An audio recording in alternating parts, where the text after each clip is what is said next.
नमस्कार मित्रों। पिछली क्लास में हमने पढ़ा कि सरल रेखा के बारे में। सरल रेखा, रेखाखंड, किरण, उनकी परिभाषा, उनमें डिफरेंस। फिर सरल रेखाओं के बारे में हमने पढ़ा कर प्रतिच्छेदी रेखा किस कंडीशन होती है, किस स्थिति में सरल रेखाएं होती हैं, समांतर रेखाएं होती हैं। इस प्रकार से अलग अलग कंडीशन हम पिछले लेक्चर में देख चुके हैं। आज आगे बढ़ते हैं, इसी क्रम में आगे बढ़े। तो इसी क्रम में आगे आपके पास नेक्स्ट टॉपिक आपके पास आता है कोण। कोण यानी कि एंगल या कोण का जब दो किरण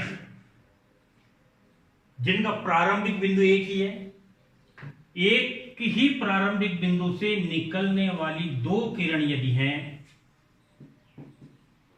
ये प्रारंभिक बिंदु एक ही है, इससे निकलने वाली ये दो किरण OA और OB, और ये दो किरणें यदि मिलती हैं इस बिंदु पर, तो ये सदैव कोण का निर्माण करती हैं। यानी कि यहां आपके पास ये कोण कहलाएगा। यानी कि यहां AOB बिंदु O पर बना हुआ कोण हो गया, जो कि OA और OB दो किरणों के द्वारा निर्मित होता है।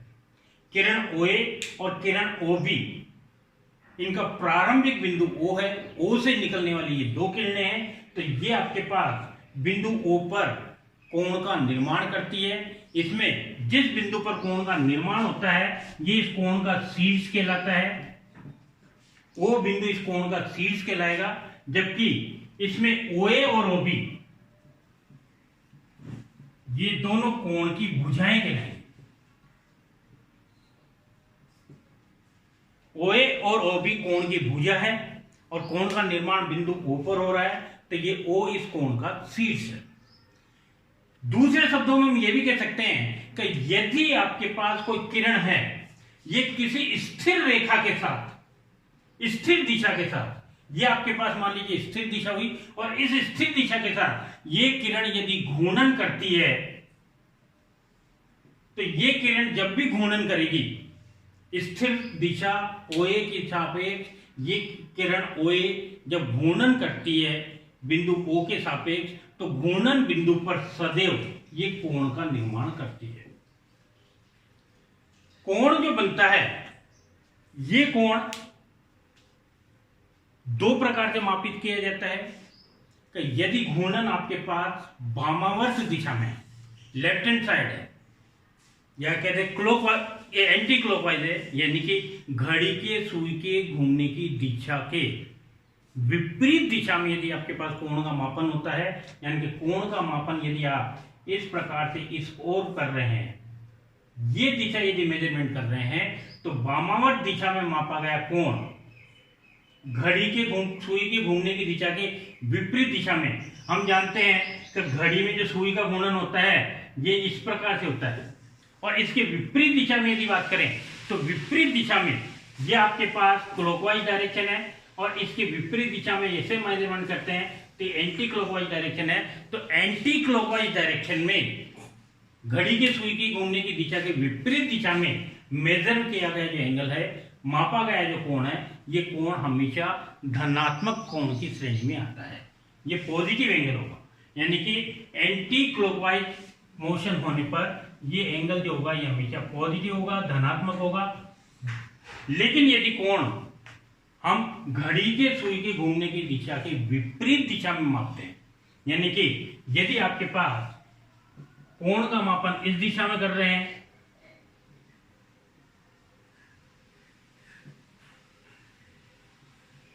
घड़ी की सुई की दिशा में, तो ये आपके पास हमने बताया क्लॉकवाइज डायरेक्शन, दक्षिणावर्त दिशा कहेंगे इसको।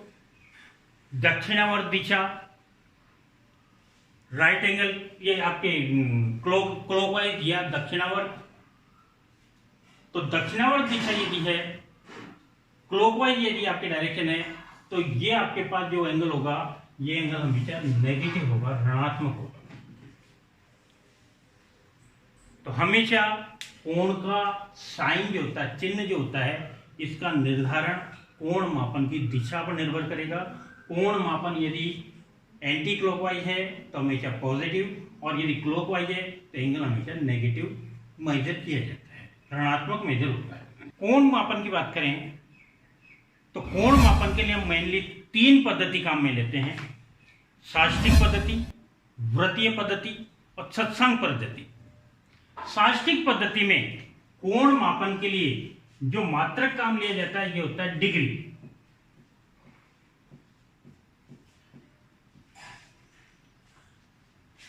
साष्टिक पद्धति में मात्रक डिग्री काम लिया जाता है। वृत्तीय पद्धति में डिग्री काम लिया जाता है रेडियन।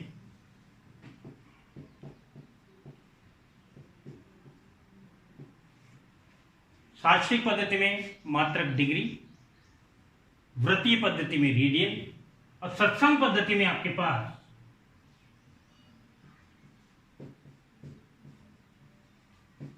मात्रक काम लिया जाता है ग्रेड। ये 3 अलग मात्रक पद्धतियां हैं। साष्टिक पद्धति, इस साष्टिक पद्धति को जनरली हम ब्रिटिश पद्धति भी कहते हैं, क्योंकि ब्रिटिश में लागू हुई थी, सबसे पहले ब्रिटिश में यूज ली गई थी, इसलिए इसको ब्रिटिश पद्धति भी कहा जाता है। और ठीक इस टाइप से ये सत्संग पद्धति, इसको आप फ्रेंच पद्धति भी नाम देते हैं, क्योंकि ये फ्रेंच में यूज होती है। ये फ्रेंच पद्धति होती है, जबकि ब्रिटिश पद्धति कहलाती है। साष्टिक पद्धति को दूसरे शब्दों में ब्रिटिश पद्धति भी कहते हैं। इसके लिए मात्रक काम ले रहे हैं डिग्री, वृत्तीय पद्धति में रेडियन, सत्संग पद्धति में आपके पास ग्रेड। और इन तीनों डिग्रियों के बीच में ये जो तीनों आपके पास यूनिट्स हैं, ये तीनों मात्रक हैं, इन मात्रकों के बीच में संबंध होता है कि एक समकोण 90 डिग्री के बराबर होता है, एक समकोण π/2 रेडियन के बराबर होता है, एक समकोण 100 ग्रेड के बराबर होता है। एक समकोण डिग्री में यदि बात करेंगे तो एक समकोण 90 डिग्री के बराबर, रेडियन में बात करेंगे तो रेडियन में एक समकोण π/2 रेडियन के बराबर, और यदि ग्रेड में बात करते हैं तो एक समकोण 100 ग्रेड के बराबर होता है। इस आधार पर हम ये भी कह सकते हैं कि इनका यदि आपस में कन्वर्जन देखें, परिवर्तन देखें, D/90 is equal to G/100 is equal to 2R/π। ये तीनों पद्धतियों में आपस में संबंध है। D/90, D फॉर डिग्री, यानी कि डिग्री के लिए लेते हैं तो divided by 90, G for grade, grade में लेते हैं तो डिवाइड बाय 100, और R फॉर रेडियन, यानी कि रेडियन में लेते हैं तो 2/π से मल्टीप्लाई। ये तीनों रिजल्ट इक्विवेलेंट होते हैं, और इस रिलेशन की सहायता से हम किसी भी एक मात्रक को दूसरे मात्रक में परिवर्तित कर सकते हैं। जैसे मान लीजिए हम कहें कि 60 डिग्री को रेडियन में लिखना है,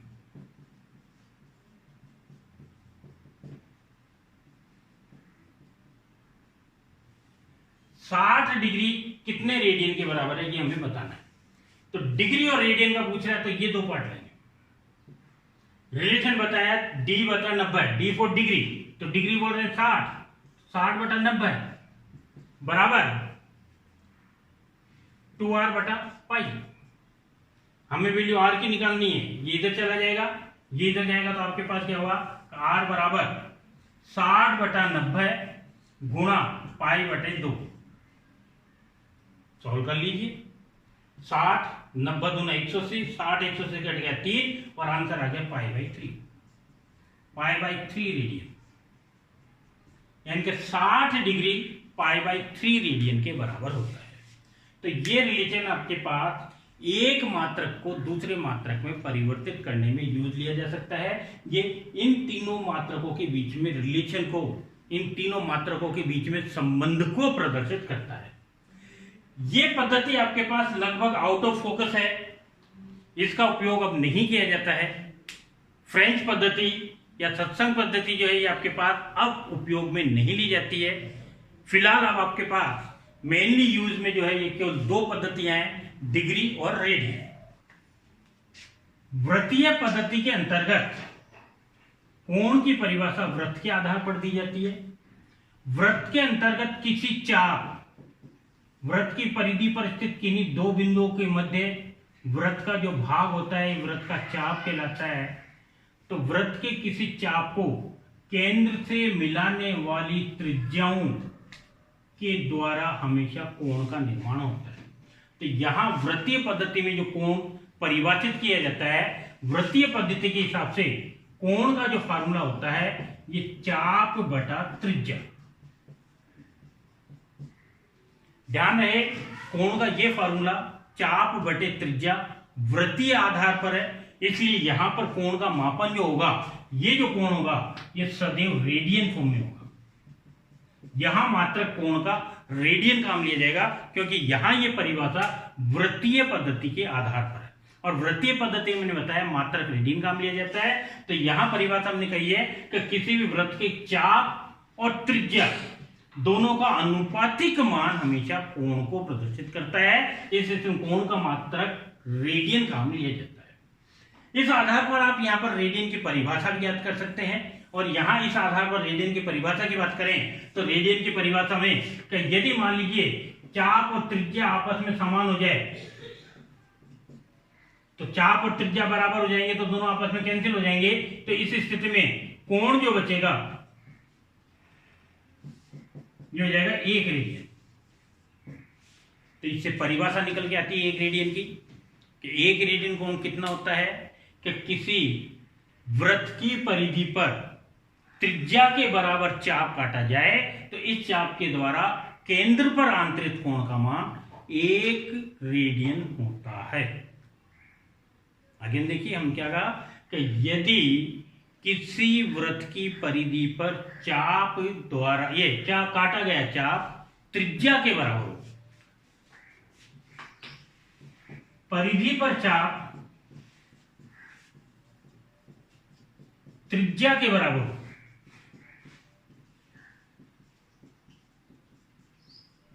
तो इस स्थिति में केंद्र पर जो कोण बनेगा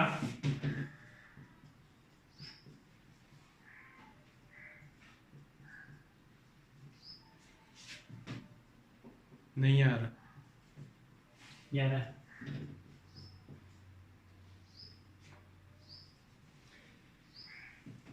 तो परिधि पर चाप त्रिज्या के बराबर हो तो केंद्र पर जो कोण बनेगा ये कोण आपके पास होगा 1 रेडियन। 1 रेडियन कोण के बराबर होता है। जब हम बात करते हैं कि किसी पॉइंट किसी बिंदु, तो किसी बिंदु के चारों ओर कुल कोण की बात करें तो किसी बिंदु के चारों ओर बनने वाले कोण का कुल मान 360 डिग्री होता है। एक बिंदु के चारों ओर बनने वाले कोण का मान 360 डिग्री होता है, ये डिग्री के रूप में है। और यदि हम रेडियन के रूप में बात करें तो एक बिंदु के चारों ओर बनने वाला कुल कोण 2 पाई रेडियन होता है। डिग्री के रूप में 360 और पाई रेडियन के रूप में 2 पाई रेडियन कोण के बराबर होता है 360 डिग्री। और ये इस बिंदु के चारों ओर बनने वाला कुल कोण है।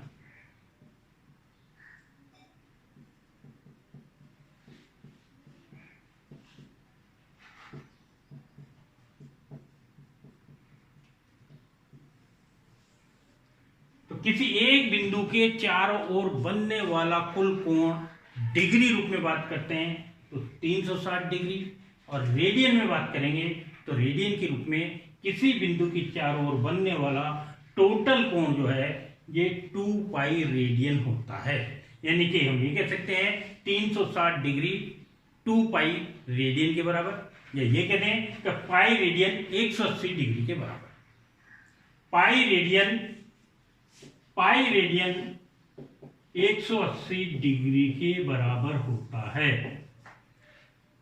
इस आधार पर पाई रेडियन जब आपके पास 180 डिग्री के बराबर है तो इस आधार पर डिग्री को रेडियन में बदलने के लिए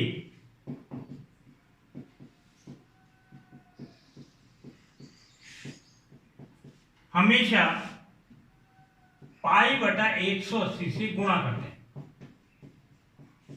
जब भी डिग्री को रेडियन में बदलना है तो डिग्री को रेडियन में बदलने के लिए पाई बटा 180 से गुणा कर दिया जाता है। ठीक इस प्रकार से रेडियन को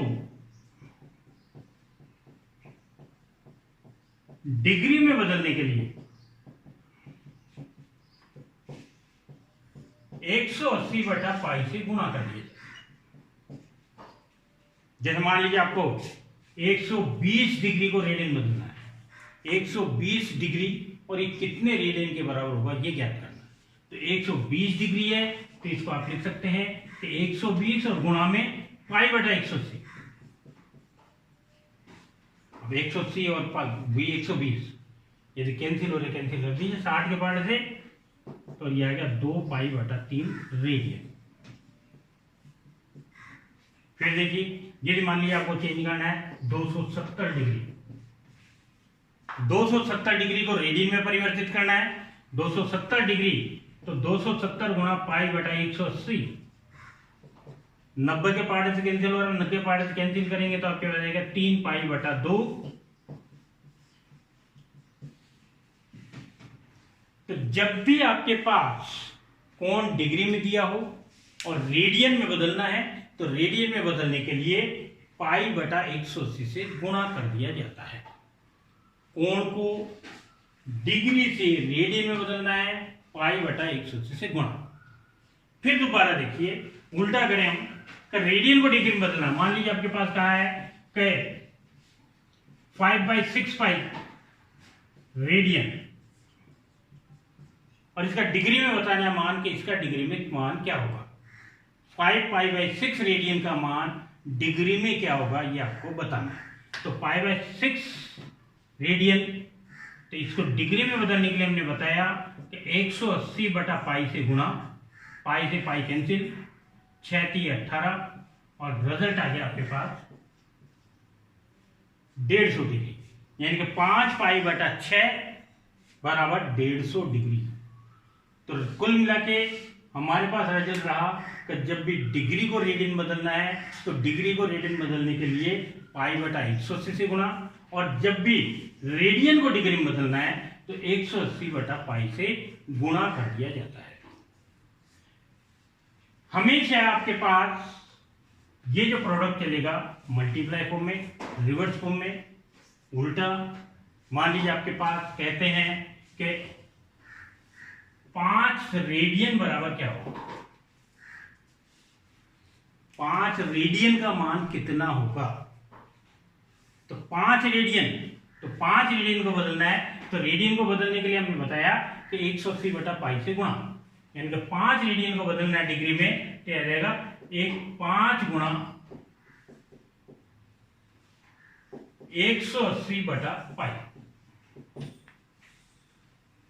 18 × 5 = 90, यानी कि 900 बटा पाई डिग्री। तो 5 रेडियन 900 बटा पाई डिग्री के बराबर होगा। तो कुल मिला के हमेशा जब भी आपको डिग्री को रेडियन बदलना है तो डिग्री को रेडियन बदल के पाई बटा 180 से गुणा, और रेडियन को डिग्री में बदलना है तो 180 बटा पाई से गुणा कर दिया जाता है।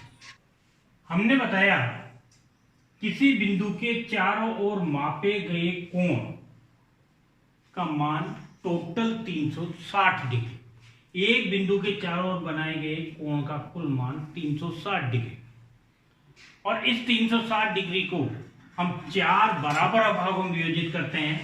तो यहां से कोण का मापन स्टार्ट करें 0 डिग्री, ये 90 डिग्री, 90 से ये 180 डिग्री, 180 से 270 डिग्री, और ये 270 से 360 डिग्री। किसी बिंदु के चारों ओर बनने वाले कोण को 4 भागों में विभाजित किया जाता है, जिनको हम चतुर्थांश यानी कि क्वाड्रेंट्स कहते हैं। फर्स्ट क्वाड्रेंट जो एंगल होंगे ये 0 से अधिक किंतु 90 से कम, 0 से 90 के मध्य। सेकंड क्वाड्रेंट जो कोण होंगे ये 90 से अधिक किंतु 180 से कम। थर्ड क्वाड्रेंट में आपके पास जो एंगल होते हैं ये 180 से अधिक किंतु 270 से कम। और फोर्थ क्वाड्रेंट में जो कोण होंगे ये 270 से अधिक किंतु 360 से कम। इस प्रकार एक राउंड में आपके पास जो कोण बनते हैं वो टोटल कोण हमेशा 360 डिग्री, एक बिंदु के चारों ओर बनने वाले कोण हमेशा 360 डिग्री, 360 डिग्री से अधिक कोण की अस्तित्व नहीं होगा। 360 डिग्री से अधिक की बात करते हैं जब हम, तो अधिक का मतलब है कि अब आपके पास जो है घूर्णन एक कंप्लीट होकर नेक्स्ट घूर्णन स्टार्ट हो गया है। तो इस स्थिति में 360 से अधिक यदि आपकी बात करते हैं तो उसको हमेशा 360 से डिवाइड कर और रिमाइंडर के बारे में बात करते हैं। जैसे मान लीजिए मैं कहूं कि 700 डिग्री कौन से क्वाड्रेंट में है, 700 डिग्री कौन से चतुर्थांश में स्थित होगा, कौन से क्वाड्रेंट में होगा। 700 डिग्री है, 360 से अधिक है, इसलिए 700 में 360 का भाग दिया, 360 का भाग देंगे 700 में,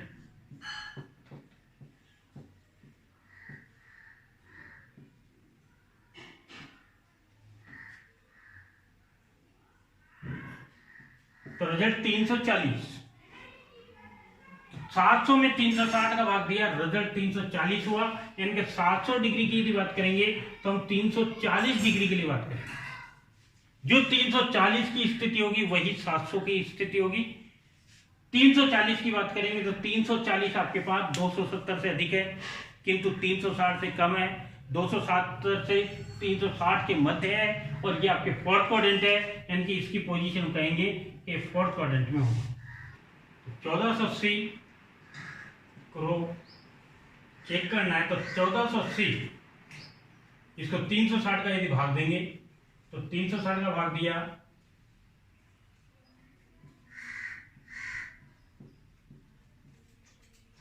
और रिजल्ट बचा 40, यानी कि ये रिजल्ट इक्विवेलेंट 40 डिग्री। तो 1480 का मतलब हुआ आपके पास 4 राउंड कंप्लीट होने के बाद, 1 2 3 4 राउंड कंप्लीट होने के बाद में फिर 40 डिग्री।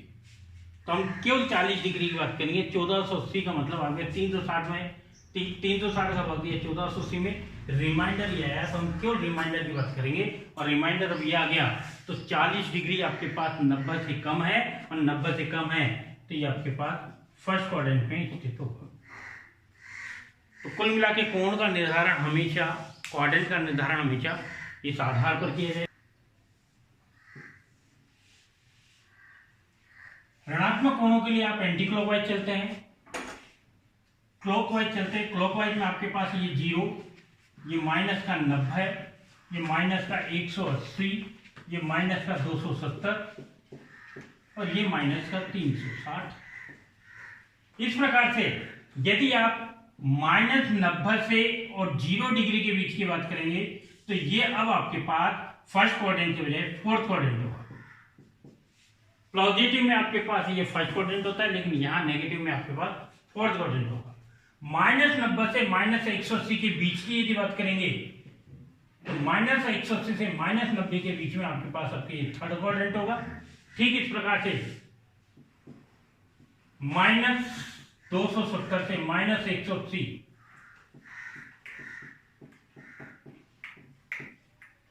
ये आपके पास सेकंड क्वाड्रेंट होगा और माइनस के 360 से माइनस के 270 ये आपके पास फर्स्ट क्वाड्रेंट होगा।